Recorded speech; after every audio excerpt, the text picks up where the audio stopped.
age of darkness, when all hope has faded, you will find them. The last light, holding back the night. Where horrors uncountable fall upon the worlds of the Imperium, you will find them. Interposed between the Emperor's flock and the wolves that seek to prey on them. When the last bolt is fired and the last blade broken, it will be one of them, standing resilient before the throne of humanity. The Adeptus Astartes, the Angels of Death, the Space Marines. Forged 10 millennia ago by the Emperor of Mankind himself within his secret laboratorium on Terra during the closing years of the Unification Wars, the Space Marines are genetically engineered super soldiers. Stronger, faster, tougher, taller, and broader than any baseline human. Space Marines fight the wars no mortal could possibly survive.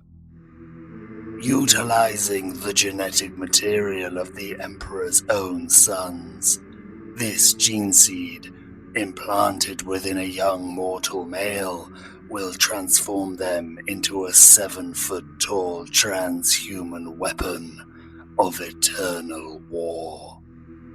Capable of withstanding tremendous damage, mentally resilient, and possessed of an extended lifespan, Space Marines were created to conquer the stars. The primary instruments in persecuting the Emperor's Great Crusade at the birth of the Imperium, the Space Marines, organized into legions, each one consisting of Marines implanted with a specific Primarch's gene seed, set about conquering the galaxy. During this momentous undertaking, the legions would all be reunited with their respective Primarchs, who had been abducted through the dark machinations of the warp. With their genetic forebears at the lead, the Space Marine legions became unstoppable, and the Imperium that exists in the 41st millennium was laid down in those bygone days. Humanity's galactic supremacy was all but assured, and yet tragedy would befall the Emperor's dream when Horus Lupercal, the most favored of the Primarchs, fell to chaos and turned on the Imperium. After nearly a decade of civil war, Horus and his traitors were defeated, but at a terrible cost.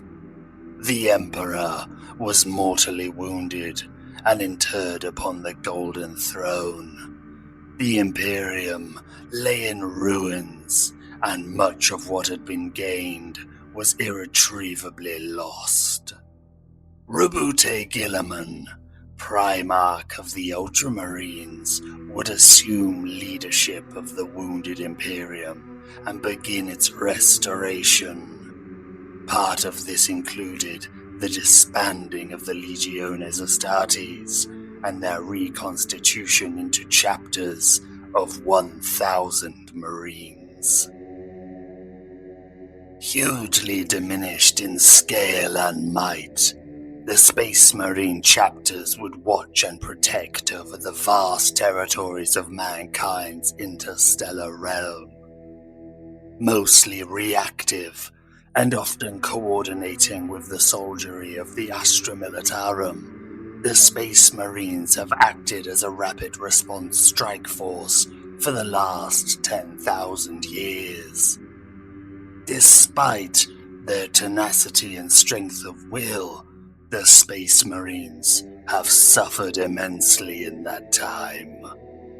Within the first 1,000 years after the end of the Horus Heresy, all of the Loyalist Primarchs had either been slain or disappeared. The Space Marines would be left to truly govern themselves. A questionable choice in some cases. The armories of the chapters, once bristling with weapons and technology of ferocious potency, would slowly atrophy across the long centuries.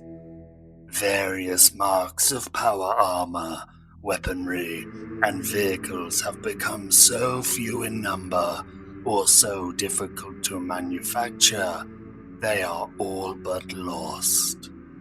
Few examples remain within the armories of the Space Marines, and these are now venerated relics, deployed only during the most dire of circumstances, and tragedies when they are lost.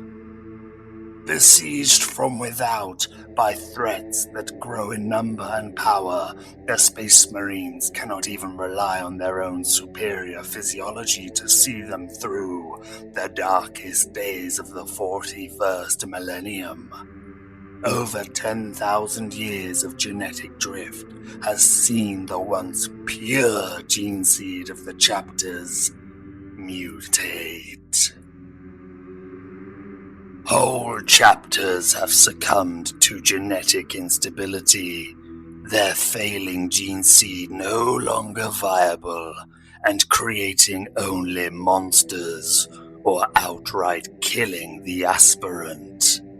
Such chapters are purged if discovered, but each one lost is a hammer blow to the Imperium, its extinction meaning another region of mankind's empire goes undefended. At any one time, there are roughly 1,000 Space Marine chapters across the Imperium, but rarely are any of them at full strength.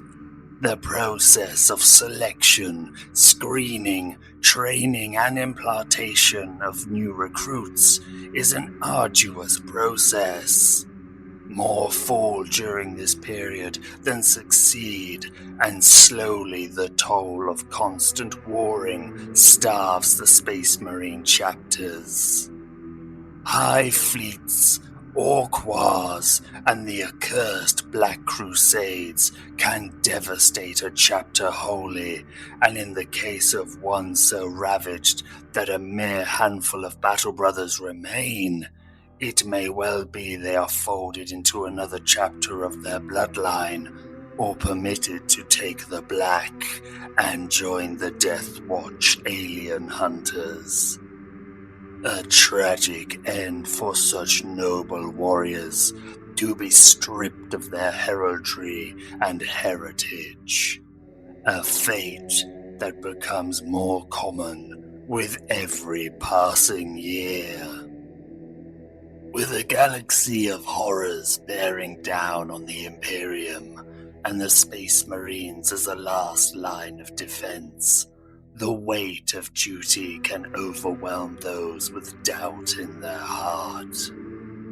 The Horus Heresy showed that mankind's greatest warriors were not incorruptible, and despite the Inquisition's best efforts and attention, some Space Marine companies, and even whole chapters, can break with their vows to the Emperor and turn on the Imperium.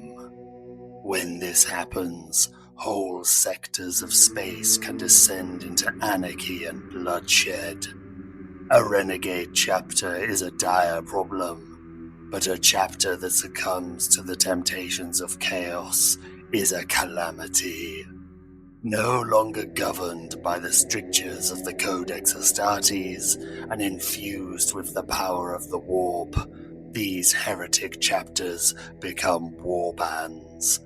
gathering other heretics and damned souls to their banner. A warband can swell in might to the point that numerous Imperial assets are required to end the threat. Such allocations of resources can scarcely be afforded, and becomes another wound upon the rotting carcass of the Imperium. The Space Marines are mankind's greatest warriors. They are the Emperor's sword and shield. They are his wrath, but even they cannot fight fate. As the Imperium crumbles piece by piece, the Adeptus Astartes are stretched thinner and thinner, picked apart, piecemeal, and overwhelmed. They fight to the last, exacting a heavy toll on the enemy, but they fall nonetheless. Whether it is genetic deterioration, the malign influence of the warp, or the attrition of endless war, chapters fall, heroes are lost. My ill-fortuned friend, believe what I tell you. The Space Marines are a dying breed, truly becoming their ancient namesake. The Space Marines are the Angels of Death.